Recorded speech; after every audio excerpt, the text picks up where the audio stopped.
तो फाइनली मैं पहुंच गया हूं अशोकन एडिक्ट्स पे। तो ये ईस्ट ऑफ कैलाश में है, इसकी लोकेशन आपको मिल जाएगी और इसकी हिस्ट्री भी मैं आपको बता दूंगा। इसकी हिस्ट्री क्या है, बहुत ही स्पेशल हिस्ट्री है। और अशोका का इतिहास आप सभी लोगों को पता है कि कोई सामान्य इतिहास नहीं है। तो चलिए पहले मैं आपको दिखा देता हूँ, इसकी हिस्ट्री मैं आपको बाद में बताऊँगा। Let's go.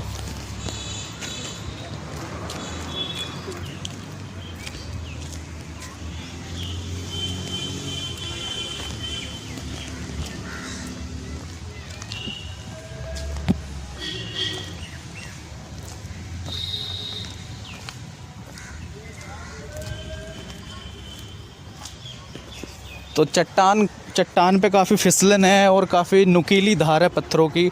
ये अरावली की जो पहाड़ियाँ हैं ये उसी की एक चट्टान है। जो हमारा जो साउथ दिल्ली है वो मैक्सिमम जो उसका एरिया है वो अरावली की पहाड़ियों का एरिया है।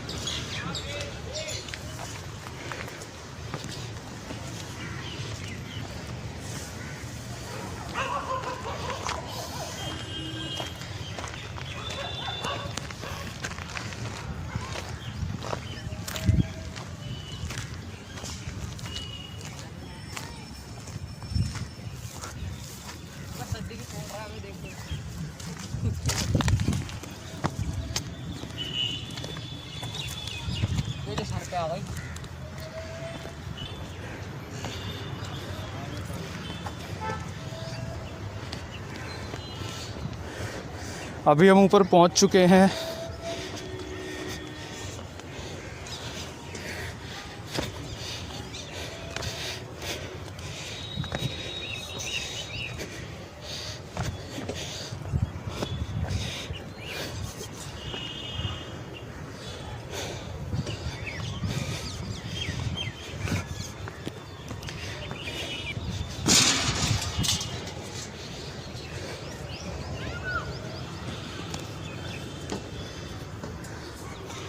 तो फाइनली मैं पहुंच गया हूं अशोकन एडिक्ट्स पे। तो पहले मैं आपको दिखाता हूं, इसकी हिस्ट्री बाद में बताऊंगा मैं आपको। तो पहले आप देख लीजिए।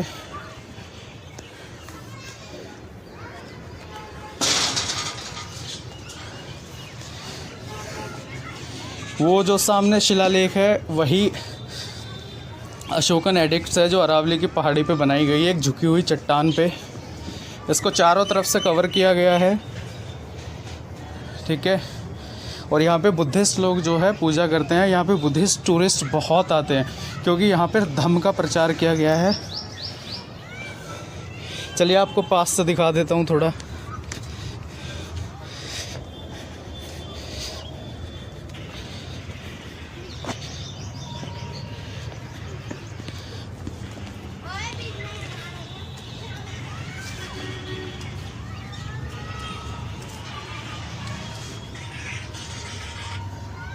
तो आप देख सकते हो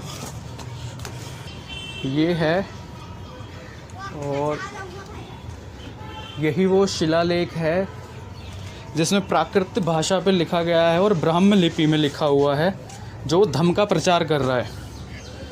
तो यहाँ पे बुद्धिस्ट टूरिस्ट भी बहुत है। इस शिलालेख की जो सिक्योरिटी है, इसको एक थाईलैंड की महारानी ने करवाया था। थाईलैंड की महारानी जो कि बुद्धिस्ट थी, वो यहाँ पर आई, उन्होंने देखा तो इसकी सुरक्षा के लिए आर्कोलॉजिकल में कंप्लेंट की। उन्होंने ये लगवाया, ये जाल और ये अंदर वाला जाल उन्होंने ही लगवाया था, क्योंकि उनका मानना था कि इंडियंस इसको ख़राब कर देंगे, और कुछ हद तक इंडियंस ने इसको ख़राब कर भी दिया था। तो चलिए आपको बाकी चीज़ें भी दिखाई देता हूँ।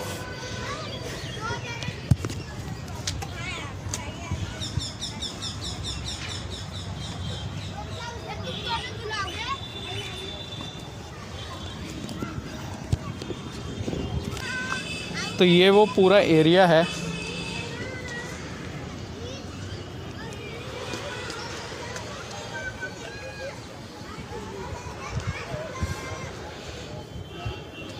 यहाँ पर जब भी आओ तो थोड़ा सावधानी के साथ आओ, चप्पलों में तो बिल्कुल मत आना।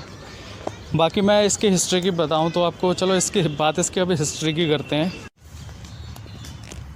तो जैसा कि मैंने आपको पूरा अशोकन एडिक्ट्स दिखा दिया है, तो एडिक्ट्स होते हैं जो कि शिलालेख होते हैं, उनको एडिक्ट्स कहा जाता है। और एक अशोक का एक सम्राट थे। वैसे कि आपने सुना होगा जो जीता वही सिकंदर, पर ये कहावत थोड़ी सी फेल है, मैं इस चीज़ को नहीं मानता, क्योंकि सिकंदर को जिसने हराया था वो भी अशोक था। अशोक के जो दादा थे चंद्रगुप्त मौर्य, उन्होंने सिकंदर को हराया था। और सिकंदर से भी बड़ा साम्राज्य अशोक के पास था। आज की डेट में जो इंडिया है उसके आसपास के कम से कम 20 देशों तक अशोक का राज था। तो उस ज़माने में जब राज किया जाता था तो स्तंभ लगाए जाते थे अपने राज्य के हिसाब से। तो खैर छोड़ो, मैं इतना डीप हिस्ट्री में नहीं जाऊंगा। तो मोटे मोटे कहे अशोक का शिलालेख है जो धम्म का प्रचार कर रहा है, प्राकृत भाषा में ब्राह्म लिपि के अंदर है। इस शिलालेख के अंदर जो लिखा हुआ है इसमें सिर्फ धम्म का प्रचार किया गया है। और जैसा कि आप सभी को पता होगा कि जब कलिंग युद्ध हुआ था उसमें 1.5 लाख सैनिक मारे गए थे। तो इस वजह से जो अशोका थे उन्होंने बौद्ध धर्म को अपना लिया था। और जो ये धम्म है ये बौद्ध धर्म का एक पार्ट है, तो उसको अपनाने के लिए, उसके प्रचार के लिए यहाँ पर इस चीज़ को लिखा गया था। यहाँ पे बहुत सारे बुद्धिस्ट टूरिस्ट भी आते हैं। उन्हीं बुद्धिस्ट टूरिस्टों में से बहुत सारे टूरिस्ट ऐसे जो यहाँ पे पूजा भी करते हैं, कुछ लोग यहाँ पे मेडिटेशन भी करते हैं। तो और इसको जो सिक्योर करवाया है वो थाईलैंड की एक महारानी है, उन्होंने इसको सिक्योर करवाया था। बाकी ये 1966 में इसको खोजा गया था और इसको आर्कियोलॉजिकल ऑफ इंडिया ने इसको खोजा था। ठीक है, तो जय हिंद, जय भारत।